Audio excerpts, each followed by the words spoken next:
You know, my brothers and I get to travel all across Canada, the US, and we've even overseas to talk about hunting. And no matter where we go or what setting we're in, there's always someone that seems to ask us why. Why do we do this? Why do we hunt? Why do we film and produce a show about hunting?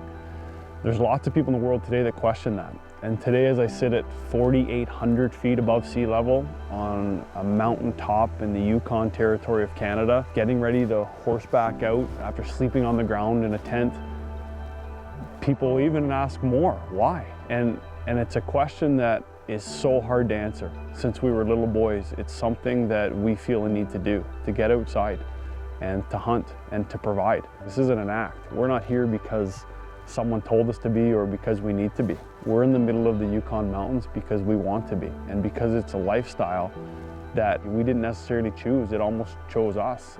And the reason we want to film it and document it and share it with the world is to help educate people on what this is, on the greatness of the outdoors, on animals. We love animals, and people think that might be an oxymoron or something that's a little bit different or doesn't make sense. How can you love an animal yet harvest one of them? Well, we harvest them to feed our families, but we're only harvesting hunters harvest a small percentage of the overall population. A lot of people have a real misconception of hunting and what hunters actually do. We don't just walk out a door, open a truck, step out of a cabin, pull out a high-powered rifle and shoot something. That's not what we are, or not how it happens. For a mountain hunt like this one, for example, we've spent months training to climb the mountains, to withstand the elements, to be out here studying the animal that we're actually trying to harvest, their habits, their lifestyle, where they'll be, what they're eating this time of year, and be in those places to put the odds in our favor. And then if we are lucky enough to harvest an animal, it's not just taken back and put in our freezer. We need to skin that animal out and pull every ounce of meat off of that animal into our backpacks or onto the horse, get it off the mountain, then prepare that again to be wrapped in cut proper sizes to be pulled out of the freezer to feed our family during the winter. You know, the same way someone would see it on a grocery store cooler. There's a lot of steps and a lot of process to going out to start hunting, to get an animal and take it home and feed your family. It's not easy. And for those that may judge us or look down upon us, I would strongly encourage you to rethink it for a moment, to just reevaluate what hunters are actually doing. Some would say that's not enjoyment for them, and to them I would say that's okay. But I'd ask that same person that wouldn't do this or would judge us for eating the meat we harvest to just accept what we do as being okay. Just the same way we would accept a vegetarian choosing not to eat meat. I don't want to judge that vegetarian why they don't eat meat. That's their lifestyle and their choice, and something inside them that drives them to do that. I respect that, I really do. But for my brothers and I, it's in the core of our bodies. It drives us to come out here and to find peace and solace and to experience, to feel the sleet on your face, to smell the air, to hear the river in the background meandering through this mountain valley. This is what we try to feature, not only personally, but on our show, the greatness of Canada. And all the aspects that those sitting at home, maybe on their couch right now, can't get out and do every day. So we try to document it with a wonderful team, to bring it to the world, to share it with everybody, because we want people to know what this is about. Hunting has become a lost art, if you will. In a very busy hustle-bustle metro world that we live in, where our meat comes from and who went and got it for you has become lost.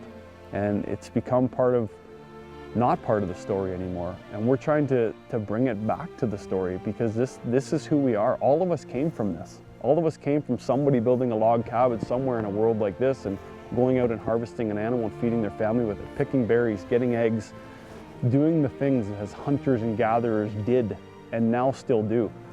And through hunting, through putting a value on these animals to feed our families and the enjoyment of the actual hunt, hunters have created something that has made animals have more value than just sightseeing. There's money put into science and biology and research to see where these animals are, how healthy they are. And the second the population's not healthy enough, hunters are the first one to say, stop, let's not hunt anymore until they're sustainable again. It's the same as timber or the same as energy or water. It's a renewable resource, and that's how we treat these beautiful animals. They're a renewable resource to us. The process to go to the mountains for 10 days to harvest 1 caribou, yeah, would it be cheaper to go to a grocery store? Maybe, but that's not what we chose to do. And we enjoy the process to go out and hunt and provide and gather. And if we don't harvest an animal, that's still okay for a hunter, because we don't have to go out and just shoot something. That's not what a hunt is about, and that's not what hunters are about. I love my brothers, and I love sharing these moments with them outdoors. My dad, I treasure the times we're able to be together out in the woods. And now as a father, it means the world to me to hunt with my kids and to fish with my kids and to be outside showing them what my dad taught me. And these are things that are very real for us as hunters and fishermen and gatherers, because it's far more than just the meat. It's far more. It's teaching you about life, about yourself, about determination, about patience, all of those things that we think make you a better human being and a better member of society. And at the end of the day, that's what we as hunters are striving to be, is just good people out living a good, clean life and living in a way that the world would be proud of what we're doing and not put us down.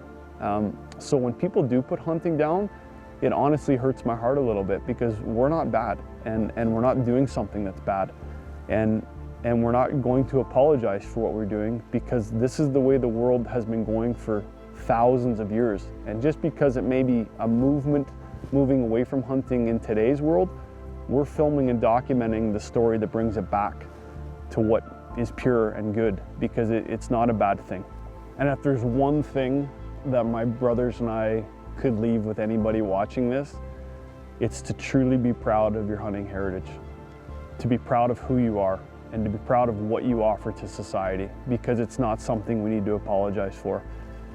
And whether you're out on your back 40 chasing whitetails or grouse, or you're in the Yukon Territory at the top of a mountain, get outside, smell the smells, see the sights, and enjoy the greatness of this country or of your country, and be proud of what we all do as hunters.